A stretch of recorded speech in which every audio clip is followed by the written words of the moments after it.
Bismillah və salatu və selamu alə Rasulillah, əmmə bə'd. Təharətin əhkamları, suyun təmiz olması və ona nəzasətin təsir etməməsi. Əbu Hüreyra radiyallahu anhu buyurur ki, bir kişi Peyğəmbər sallallahu aleyhi və səlləmə soruşur və deyir ki, ey Allahın elçisi, biz dənizdə oluruq və bizimlə bərabər az su olur. Əgər o su ilə dəstəmaz alsaq, susayarıq, suyumuz qalmır içməyə. Dənizin suyu ilə dəstəmaz alaqmı? Peyğəmbər sallallahu aleyhi və səlləm buyurur ki, onun suyu təmiz, ölüləri isə halaldır. Hədisi Əbu Davud və Tirmizi rəvayət edir və Şeyx Albani səhih demişdir. Əbu Səid el-Xudri radiyallahu anhu buyurur ki, ey Allahın elçisi, Buda quyusunda dəstəmaz alaqmı? Yəni, Buda quyusu həmin quyuya qadınların istifadə eləyi əskilər, bir də it leşləri atılardı. İylənmiş şeylər atılar. Yəni, həmin şeyləri insanlar səhraya atardılar və su gəldikdə, yağış yağdıqda, sel gəldikdə həmin zibilləri özü ilə bərabər quyuya atardı.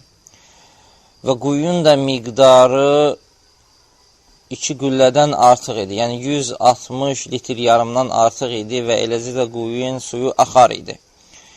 Və Peyğəmbər sallallahu aleyhi və səlləm buyurur ki, su təmizdir və onu heç bir şey nəcəs etmir. Hədisi Əbu Davud və Tirmizi rəvayət edir və Şeyx Albani səhih demişdir.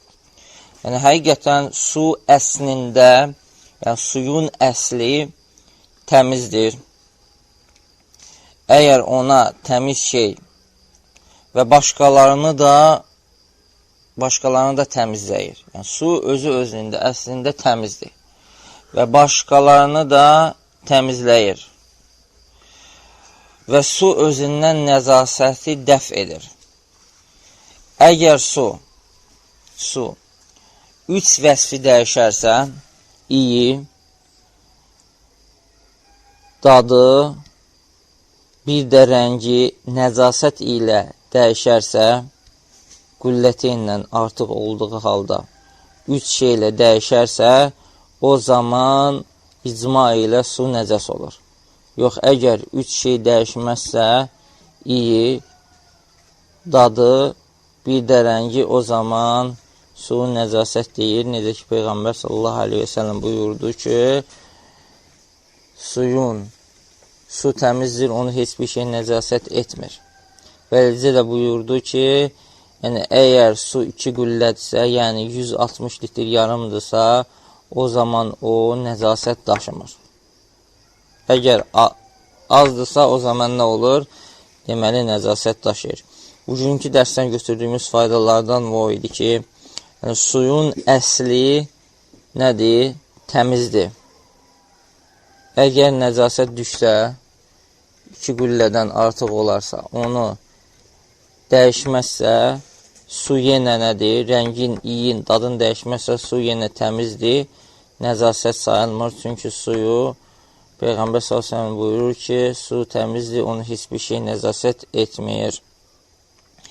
Və bu götürdüyümüz faydalardan biri odur ki, əgər bir yerdə gedəriksə, üstümüzə nəsə damcılayarsa, binaların altından keçdikdə və yaxud bir yerdə su görəriksə, bir hövzədə, bilməliyik ki, axtarmalı deyilik ki, bu su nəcəsdirmi, yoxsa nə bilim nədirmi. Əgər rəngi, iyi, dadı dəyişməyibsə, su əslində qalır, o da nədir? Suyun təmiz olması və ondan dəstəmazda istifadə etmək olar. Eləcə də bugünkü dərsdən faydalandığımız məsələlərdən biri o idi ki, dəniz suyunun təmiz olması və onunla təharət etməyi icazəli olması, dəstəmaz almağın, qüsl almağın icazəli olması. Allah subhanət hələ bizə işdə faydalandırsın. Əssalamu aleykum və rəhmətullahi və bərəkətuhu. İxlasla.com saytı tərəfindən təqdim olundu.